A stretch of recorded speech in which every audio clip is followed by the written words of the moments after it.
You're now back to the last section of ASEAN Business Report. Now let's watch the CEO Talk section by Kun Nopakun Limsamanpan, our editor, on the aftermath of the flooding and how we're going to tackle that.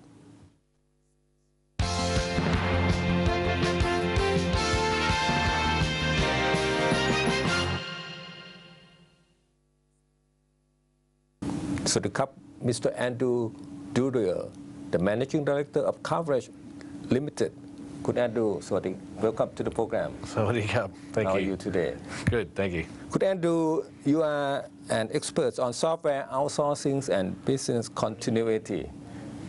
Today, we need your advice on how Thai business and industry should be coping with the consequences of the massive flooding in Thailand. Actually, it's the worst in more than 5 decades. Please. Yes. The first thing I would like to say is that I do think and believe that Thailand manages floods exceptionally well. The monkey cheek system that was developed many years ago handles the normal volume of water exceptionally well, better than most countries. This year, however, 3 typhoons in a very short space of time during the monsoon season has created a very large volume of water in the north. And unfortunately, the only path for that water to flow is down through the central plains, through Bangkok, out to the ocean. And so that's now affected many, many factories and businesses, the subject of your program, and is going to cause quite a big economic... We are talking about a massive amount of water. To put into perspective, they're talking about almost 20,000 million cubic meters. That's gigantic. So that we learned that 6-7 industrial estates in Ayutthaya province, in Pathum Thani, now under the water, and at least 1,000 factories out of operation. Is compared to other disasters in the world, how Thailand is. What Thailand is facing now? Well, certainly we know that there are 1,000 or more factories underwater now. Some reports are saying that there might be up to 14,000 that are affected in a supply chain sense for this. I personally can't think of another disaster that's hit the world in the recent years where 14,000 factories have been affected at the same time. And in general, given your expertise on business continuity, business recovery planning, what is your advice then? Yeah, I think that for a business owner or manager right now, certainly they can be doing things right now. There'll be some that aren't underwater yet, some that are already underwater, and there'll be differences within them. But I certainly think all companies and businesses can start planning now.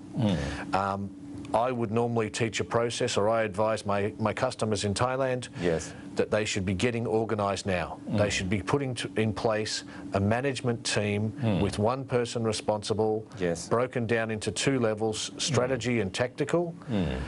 Once they get organised, then they should be making plans now. And those plans will include assessing the damages, looking at the options, and then putting in place documented plans and communicating those. Third, once they have a plan, they should be then going and securing the resources. This is going to be critical right now. If you can book in your cleaning services, or you start to order your equipment that you know is damaged, start to mobilise the funds that you may need to do this, talk to your insurance companies. The faster you can do that, the faster you'll be able to recover. Then you have to implement your plans. For that you'll need people, for that you need normal management. But critically in a flood where lots of other people are affected, you'll have to be very flexible in your plans and able to change them quickly. And then after everything's done, you really do want to undertake a review of the whole process so that you can prepare better in the future. And hopefully you'll have recovered quickly enough. In my experience with companies that I've managed through crises, in one case, we recovered in 18 hours, where our 2 biggest competitors in a logistics transport sense took more than 1 month, or sorry, took more than 1 week to recover.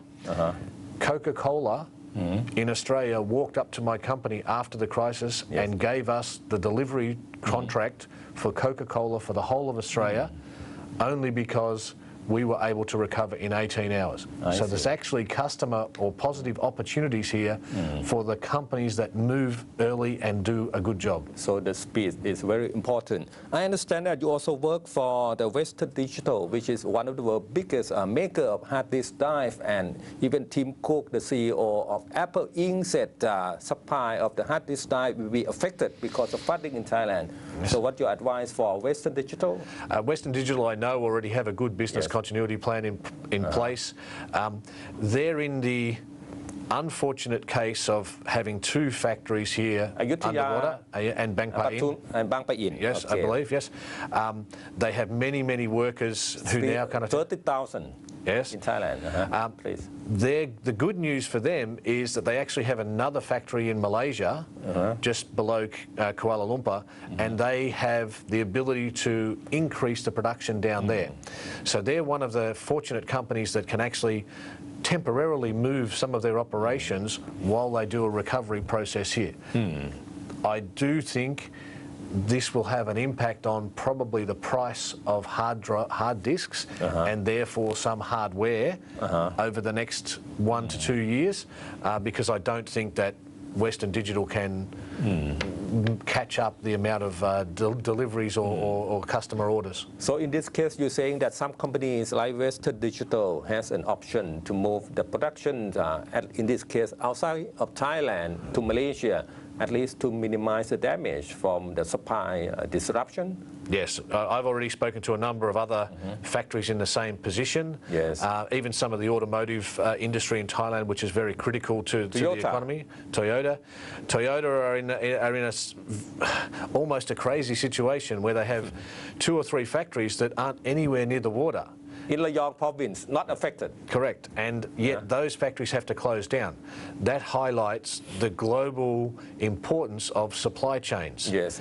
Many of their component suppliers work in high-tech industry or Bang Pa-in industrial zone or Ayutthaya, and now those factories are shut down. So Toyota can't, for example, get some critical pieces of the cars, and therefore they have to stop the whole assembly process. I see. What are the options for Toyota then, in your opinion? Yeah, that's the sort of thing that companies very much need to be aware of, because for Toyota, if I use an example of Honda, Honda's capacity in Thailand is something like 240,000 vehicles, but their capacity in Malaysia, which they could move to, is only 40,000. Very small. Yes, so they could temporarily meet some orders from a Malaysia operation, but their factories in Thailand will need to go to start looking for other parts suppliers. I see.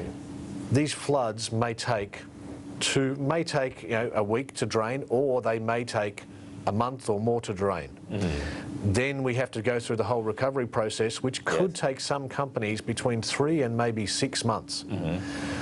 Those big factories that are producing automotive cars in Rayong will need to start looking for other suppliers. I see. That's where it's very critical, if you're a business that's been affected, to start acting quickly, to start talking to your customers, because you don't want those people to go and make long-term contracts with your competitors. I see. And what about other companies, smaller one and have less or no options? What's your advice then? Yeah, that's a sort of 5-step plan that I just outlined for those companies. They may have just 1 factory or 2 factories, both within the flood zone. Yes. Their workers may not be able to get in there now. Their management, they may have no communications or electricity at all. So those companies really do need to be very focused on communication, planning now, securing the cleanup resources now. Probably they need to go and set up some sort of temporary site if possible. Yes. Some Thai companies will be able to do that. They'll have the right connections and the right knowledge. They'll be able to secure other locations. I do note that in the newspapers today, there was already talk of spare warehouses increasing in price. Yes. But some companies could run a management function, say, out of a hotel. And I already know some companies running out of hotels today.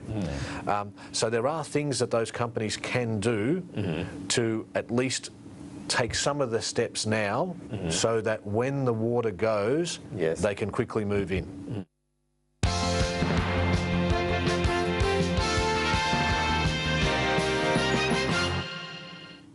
Even though that's the end of the show, the danger has not subsided. I'll repeat here the risk areas that Bank of Governor Sukhumpan Baripat has said earlier. So if you're in this area, you have to stay vigilant and be in contact with updates. มีนบุรี คลองสามวา ลาดกระบัง ดอนเมือง หลักสี่ คณะยาว สายไหม And also the water could be contaminated. So if you have to go in the water, try to protect yourself as much as you can.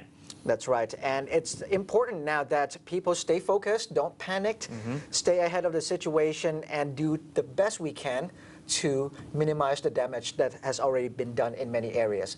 So definitely, we are still here on the watch for all of you in English language with ASEAN Business Report. If you need to stay focused on the situation, we still have our news program, ASEAN Newsroom, at 9 p.m. tonight.